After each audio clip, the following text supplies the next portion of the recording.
أعوذ بالله من الشيطان الرجيم. بسم الله الرحمن الرحيم.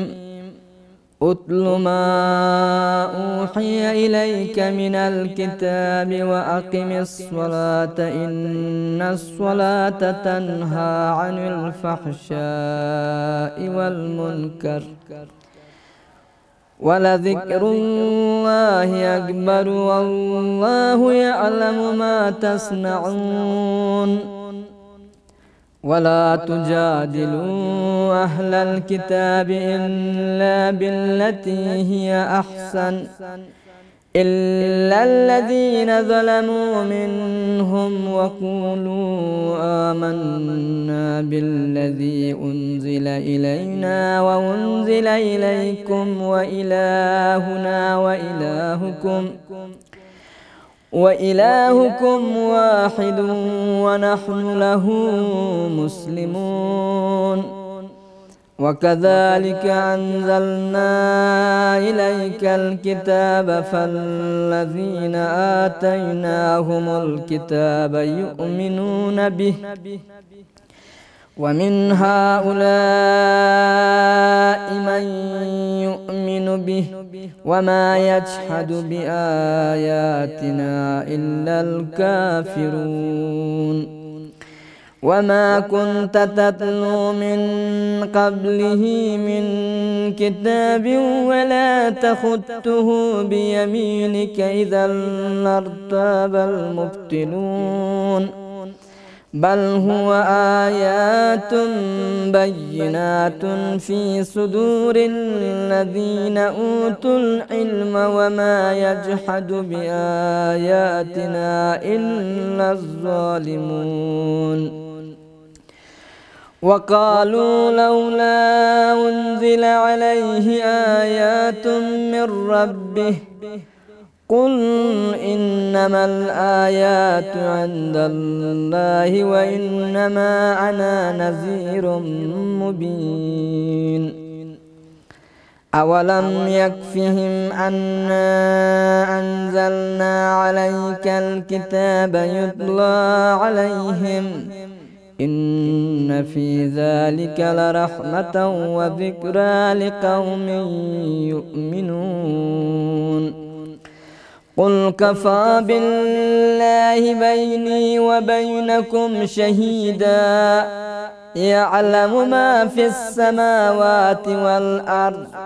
والذين آمنوا بالباطل وكفروا بالله أولئك هم الخاسرون. ويستعجلونك بالعذاب ولولا أجل مسمى لجاءهم العذاب وليأتينهم بغتة وهم لا يشعرون. يستعجلونك بالعذاب وإن جهنم لمحيطة بالكافرين يوم يغشاهم العذاب من فوقهم ومن تحت أرجلهم ويقول ذوقوا ما كنتم تأملون. يا عبادي الذين آمنوا إن أرضي واسعة فإياي فاعبدون. كل نفس ذائقة الموت ثم إلينا ترجعون. والذين آمنوا وعملوا الصالحات لنبوئنهم من الجنة غرفا تجري من تحتها الأنهار خالدين فيها نعم أجر العاملين. الذين صبروا وعلى ربهم يتوكلون. وكأي من دابة لا تحمل رزقها الله يرزقها وإياكم وهو السميع العليم. ولئن سألتهم من خلق السماوات والأرض وسخر الشمس والقمر ليقولن الله فأنى يؤفكون. الله يبسط الرزق لمن يشاء من عباده ويقدر له إن الله بكل شيء عليم. ولئن سألتهم من نزل من السماء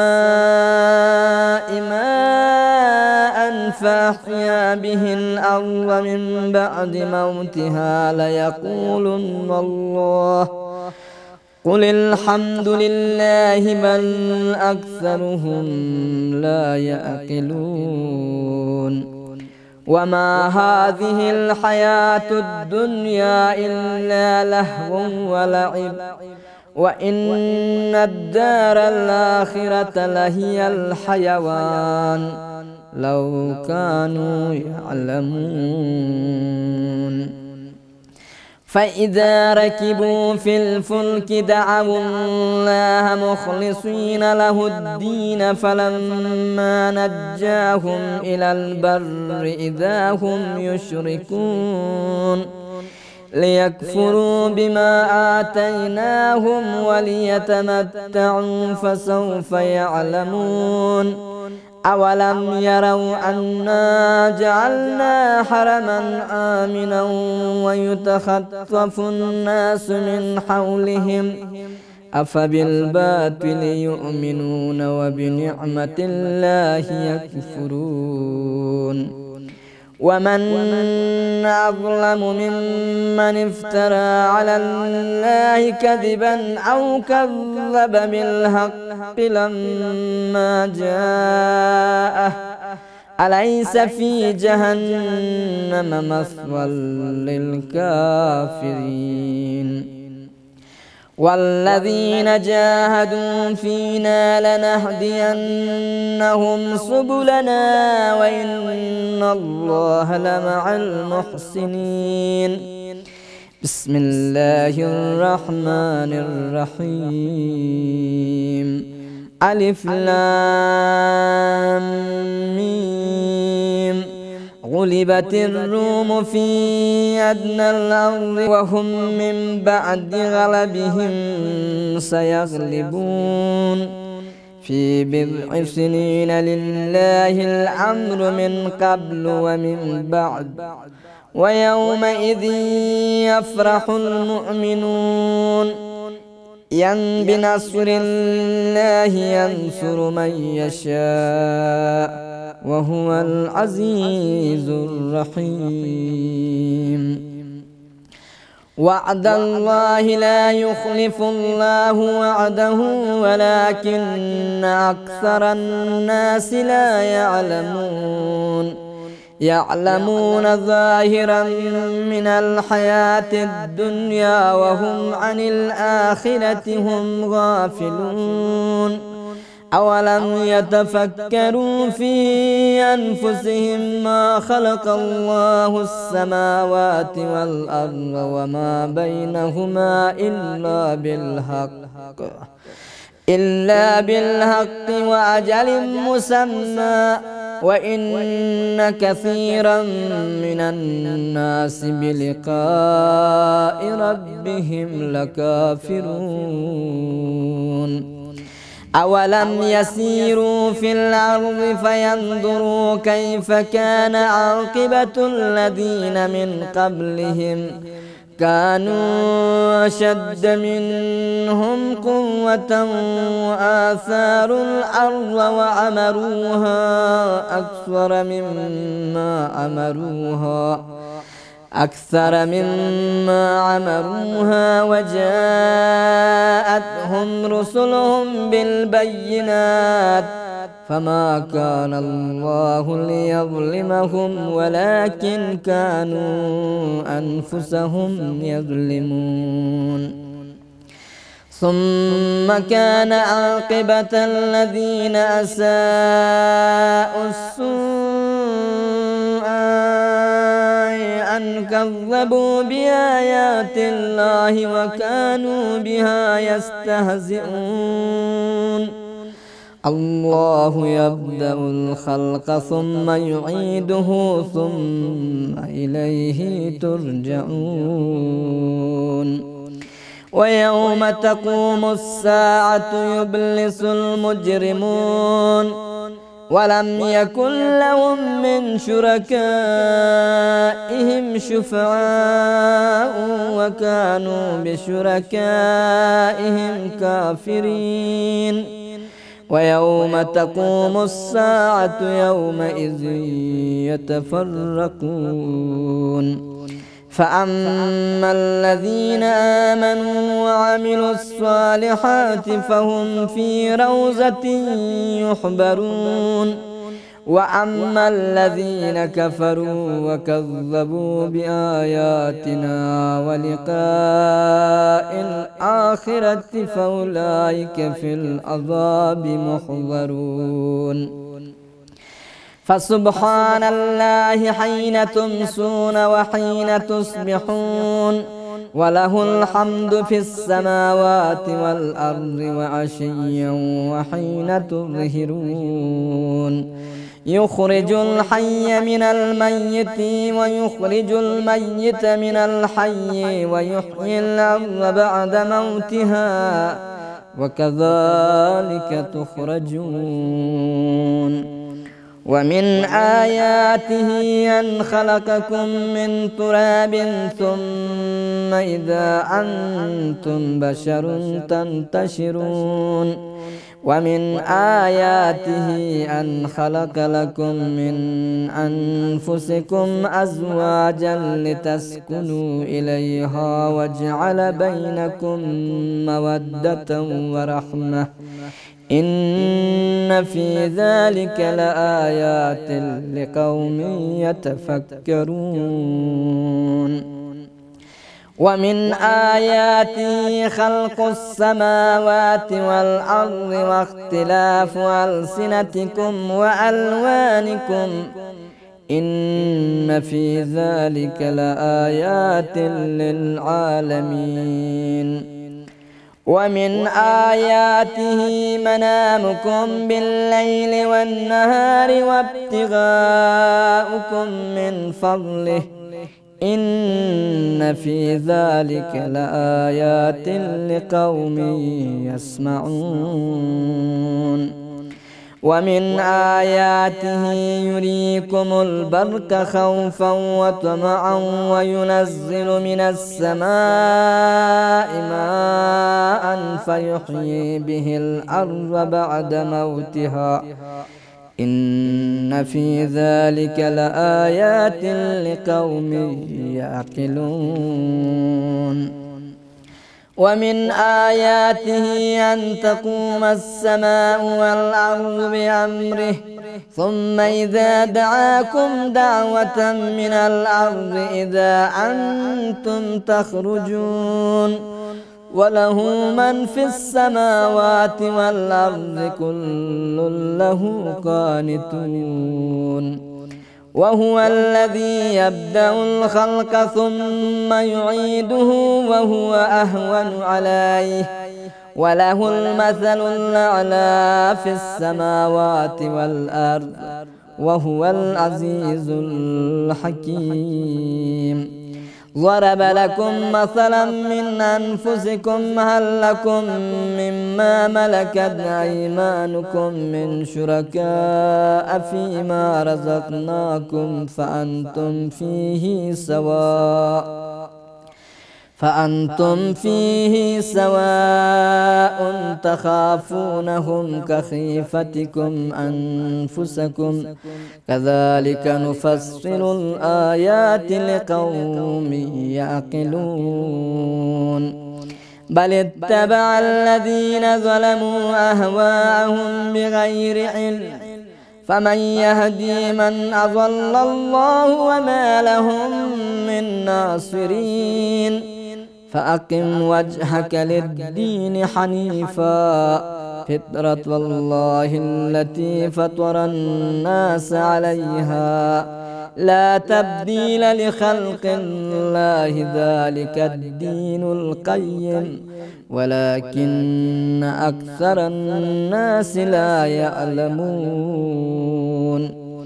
منيبين إليه واتقوه وأقيموا الصلاة ولا تكونوا من المشركين من الذين فرقوا دينهم وكانوا شيعا كل حزب بما لديهم فرحون وإذا مس الناس ضر دعوا ربهم منيبين إليه ثم إذا أذاقهم منه رحمة إذا فريق منهم بربهم يشركون ليكفروا بما آتيناهم فتمتعوا فسوف تعلمون أم أنزلنا عليهم سلطانا فهو يتكلم بما كانوا به يشركون وإذا أذقنا الناس رحمة فرحوا بها وإن تصبهم سيئة بما قدمت أيديهم إذا هم يقنطون أولم يروا أن الله يبسط الرزق لمن يشاء ويقدر إن في ذلك لآيات لقوم يؤمنون فآت ذا القربى حقه والمسكين وابن السبيل ذلك خير للذين يريدون وجه الله وأولئك هم المفلحون وما آتيتم من ربا ليربو في أموال الناس فلا يربو عند الله وما آتيتم من زكاة تريدون وجه الله فأولئك هم المضعفون الله الذي خلقكم ثم رزقكم ثم يميتكم ثم يحييكم هل من شركائكم من يفعل من ذلكم من شيء سبحانه وتعالى عما يشركون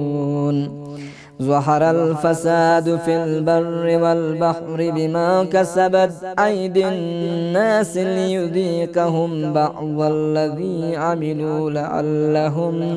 يرجعون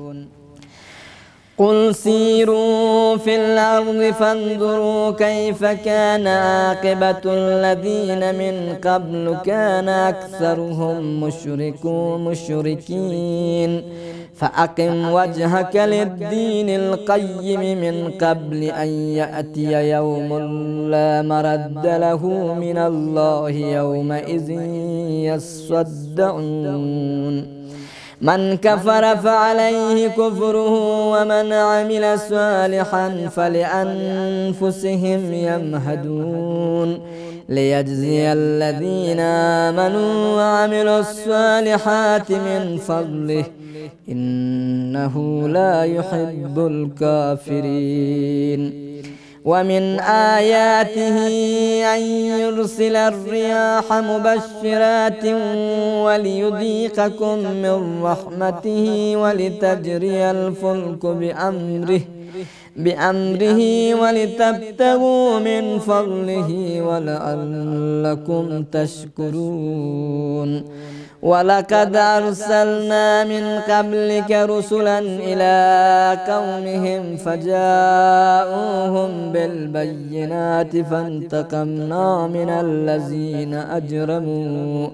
وكان حقا علينا نصر المؤمنين الله الذي يرسل الرياح فتثير سحابا فيبسطه في السماء كيف يشاء ويجعله كسفا فترى الودق يخرج من خلاله فإذا أصاب به من يشاء من عباده إذا هم يستبشرون وإن كانوا من قبل أن ينزل عليهم من قبله لمبلسين فانظر إلى آثار رحمة الله كيف يحيي الأرض بعد موتها إن ذلك لمحيي الموتى وهو على كل شيء قدير ولئن أرسلنا ريحا فرأوه مصفرا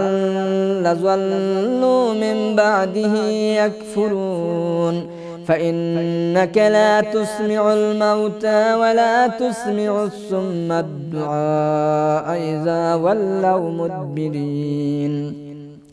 وما أنت بهاد العمي عن ضلالتهم إن تسمع إلا من يؤمن بآياتنا فهم مسلمون الله الذي خلقكم من ضعف ثم جعل من بعد ضعف قوة ثم جعل من بعد قوة ضعفا وشيبة يخلق ما يشاء والله وهو العليم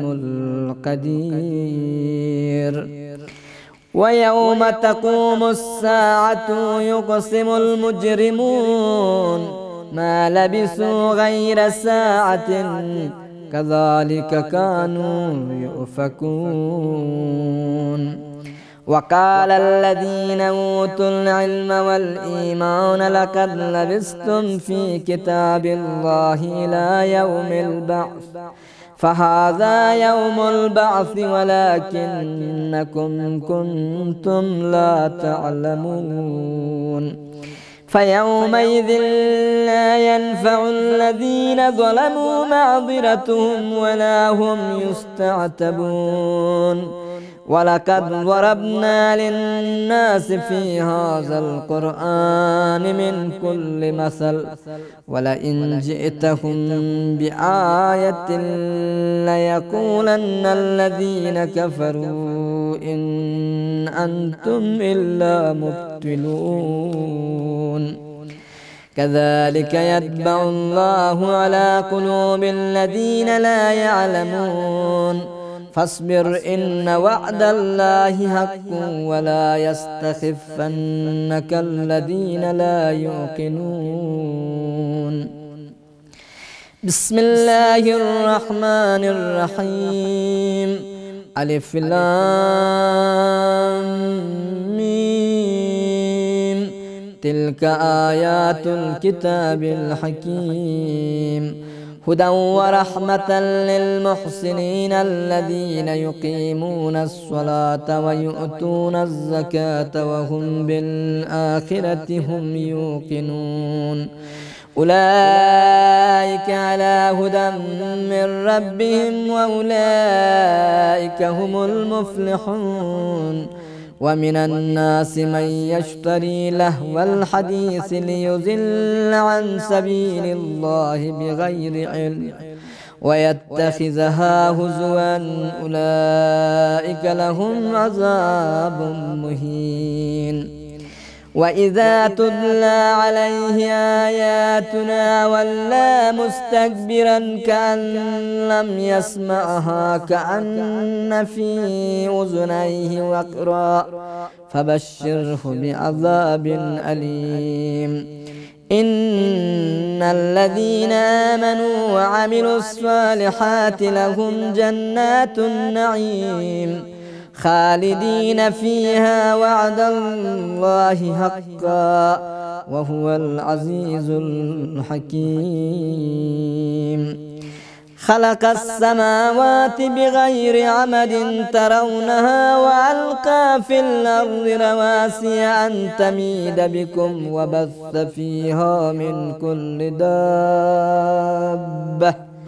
وأنزلنا من السماء ماء فأنبتنا فيها من كل زوج كريم هذا خلق الله فأروني ماذا خلق الذين من دونه بل الظالمون في ضلال مبين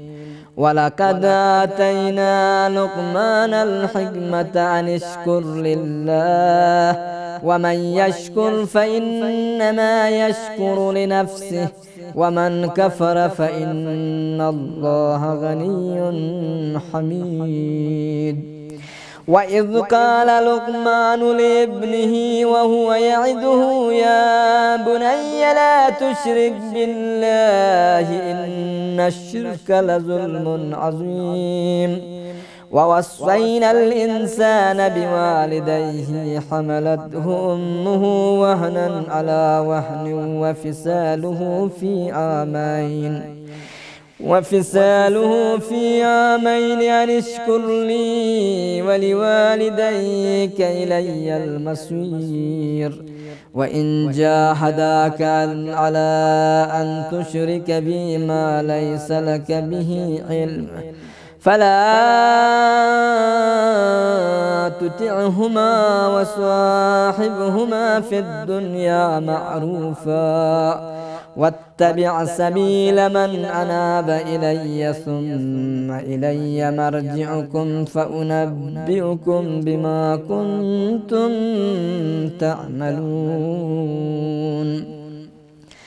يا بني إنها إن تك مثقال حبة من خردل فتكن في صخرة أو في السماوات أو في الأرض يأت بها الله إن الله لطيف خبير يا بني أقم الصلاة وأمر بالمعروف وانه عن المنكر واصبر على ما أصابك إن ذلك من عزم الأمور ولا تسعر خدك للناس ولا تمش في الأرض مرحا إن الله لا يحب كل مختال فخور واقصد في مشيك واغضض من صوتك إن أنكر الأصوات لصوت الحمير ألم تروا أن الله سخر لكم ما في السماوات وما في الأرض وأسبغ عليكم نعمه ظاهرة وباطنة ومن الناس من يجادل في الله بغير علم ولا هدى ولا كتاب منير وإذا قيل لهم اتبعوا ما أنزل الله قالوا بل نتبع ما وجدنا عليه آباءنا أولو كان الشيطان يدعوهم إلى عذاب السعير ومن يسلم وجهه إلى الله وهو محسن فقد استمسك بالعروة الوثقى وإلى الله عاقبة الأمور ومن كفر فلا يحزنك كفره إلينا مرجعهم فننبئهم بما عملوا إن الله عليم بذات الصدور نمتعهم قليلا ثم نضطرهم إلى عذاب غليظ ولئن سألتهم من خلق السماوات والأرض ليقولن الله قل الحمد لله بل أكثرهم لا يعلمون لله ما في السماوات والأرض إن الله هو الغني الحميد ولو أن ما في الأرض من شجرة أقلام والبحر يمده من بعده سبعة أبحر ما نفدت كلمات الله إن الله عزيز حكيم ما خلقكم ولا بعثكم إلا كنفس واحدة إن الله سميع بصير ألم تر أن الله يولج الليل في النهار ويولج النهار في الليل وسخر الشمس والقمر كل يجري إلى أجل مسمى وأن الله بما تعملون خبير ذلك بأن الله هو الحق وأن ما يدعون من دونه الباطل وأن الله هو العلي الكبير ألم تر أن الفلك تجري في البحر بنعمة الله ليريكم من آياته إن في ذلك لآيات لكل صبار شكور وإذا غشيهم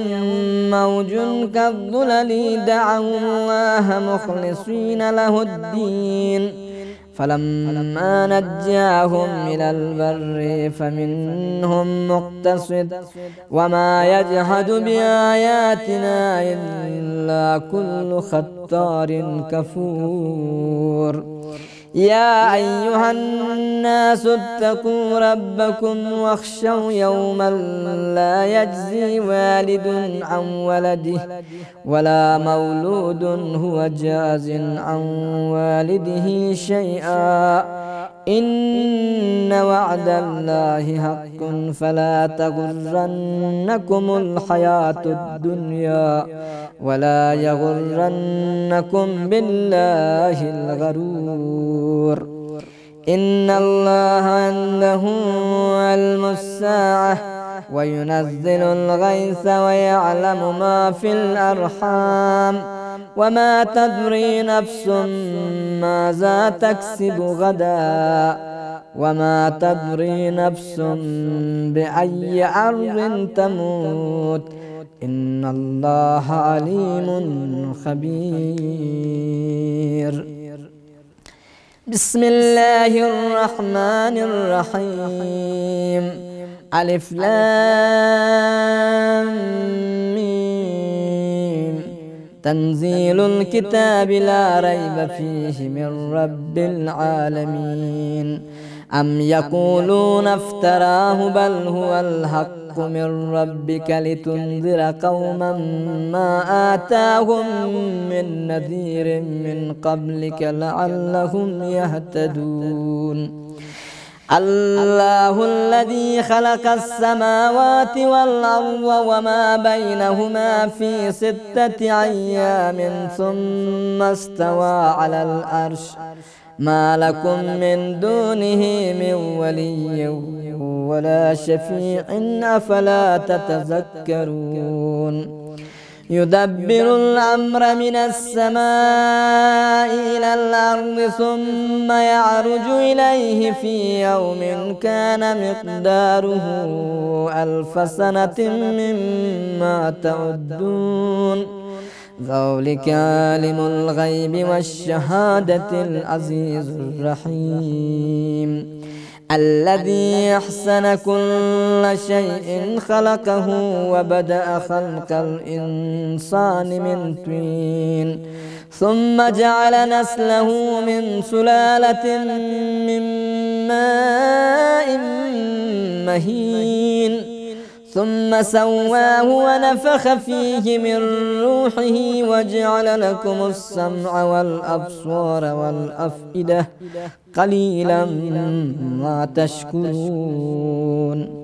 وقالوا إذا ضللنا في الأرض أئنا لفي خلق جديد بل هم بلقاء ربهم كافرون قل يتوفاكم ملك الموت الذي وكل بكم ثم إلى ربكم ترجعون ولو ترى إذ المجرمون ناكسوا رؤوسهم عند ربهم ربنا أبصرنا وسمعنا فارجعنا نعمل صالحا إنا موقنون ولو شئنا لآتينا كل نفس هداها ولكن حق القول مني لأملأن جهنم من الجنة والناس أجمعين فذوقوا بما نسيتم لقاء يومكم هذا إنا نسيناكم وذوقوا عذاب الخلد بما كنتم تعملون إنما يؤمن بآياتنا الذين إذا ذكروا بها خروا سجدا وسبحوا بحمد ربهم وهم لا يستكبرون. سجده. تتجافى جنوبهم عن المضاجع يدعون ربهم خوفا وطمعا ومما رزقناهم ينفقون فلا تعلم نفس ما أخفي لهم من قرة أعين جزاء بما كانوا يعملون أفمن كان مؤمنا كمن كان فاسقا لا يستوون أما الذين آمنوا وعملوا الصالحات فلهم جنات المأوى نزلا بما كانوا يعملون وأما الذين فسقوا فمأواهم النار كلما أرادوا أن يخرجوا منها أعيدوا فيها وقيل لهم ذوقوا عذاب النار الذي كنتم به تكذبون ولنذيقنهم من العذاب الأدنى دون العذاب الأكبر لعلهم يرجعون ومن أظلم ممن ذكر بآيات ربه ثم أعرض عنها إنا من المجرمين منتقمون ولقد آتينا موسى الكتاب فلا تكن في مرية من لقائه وجعلناه هدى لبني إسرائيل وجعلنا منهم أئمة يهدون بأمرنا لما صبروا وكانوا بآياتنا يوقنون إن ربك هو يفصل بينهم يوم القيامة فيما كانوا فيه يختلفون أولم يهد لهم كم أهلكنا من قبلهم من القرون يمشون في مساكنهم إن في ذلك لآيات أفلا يسمعون أولم يروا أنا نسوق الماء إلى الأرض الجرز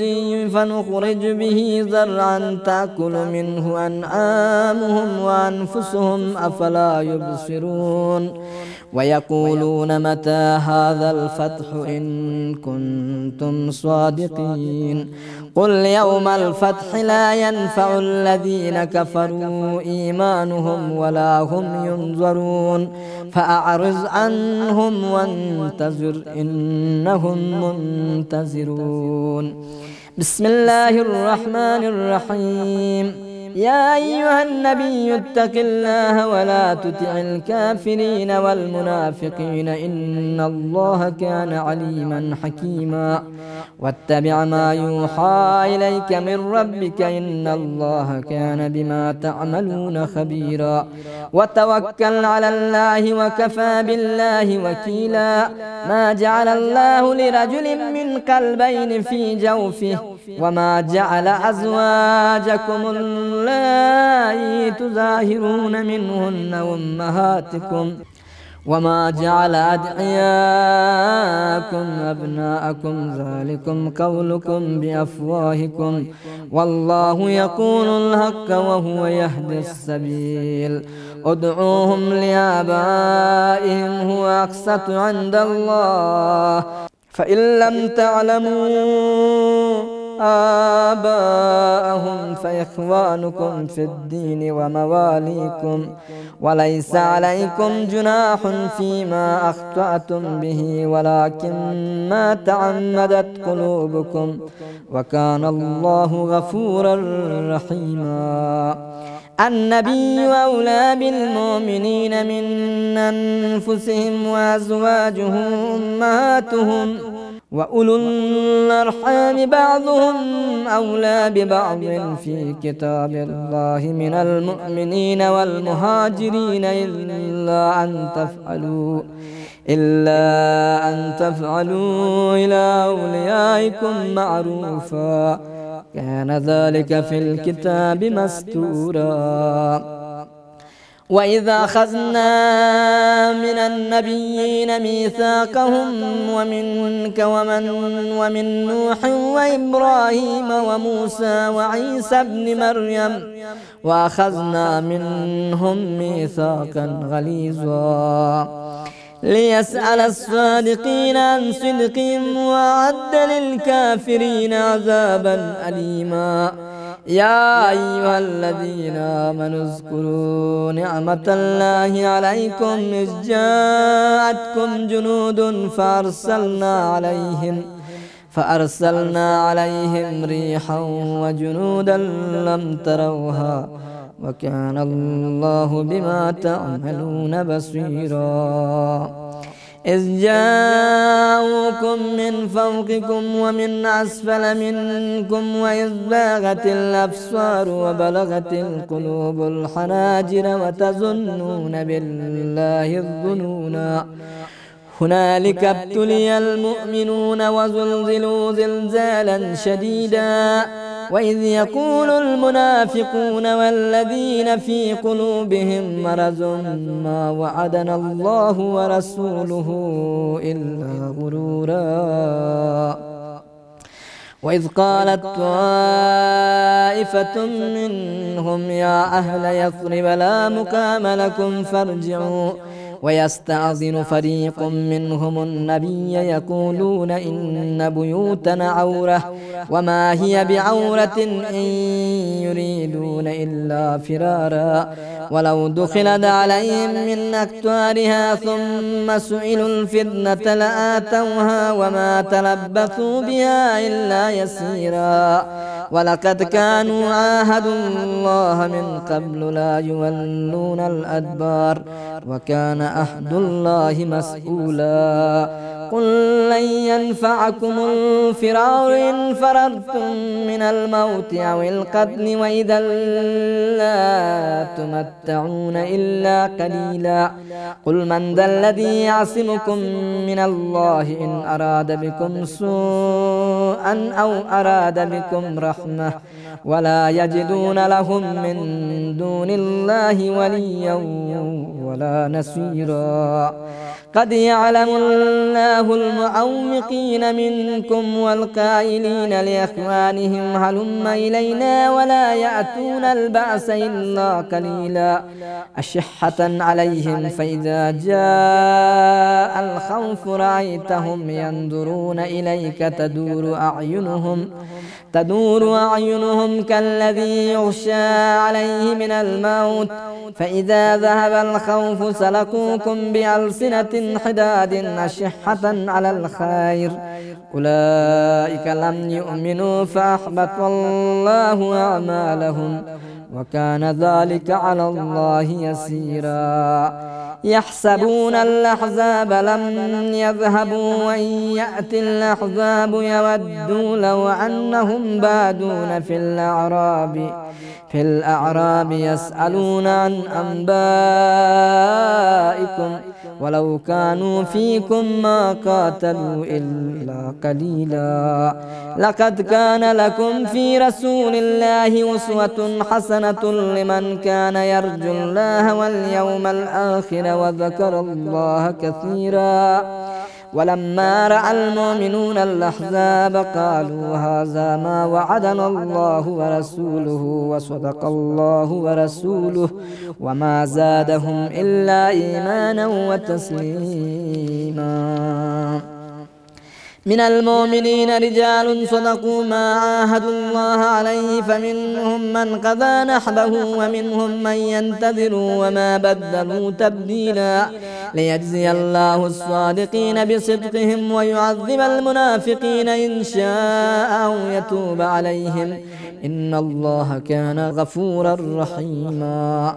ورد الله الذين كفروا بغيظهم لم ينالوا خيرا وكفى الله المؤمنين القتال وكان الله قويا عزيزا. وأنزل الذين ظاهروهم من أهل الكتاب من صياصيهم وقذف في قلوبهم الرعب فريقا تقتلون وتأسرون فريقا.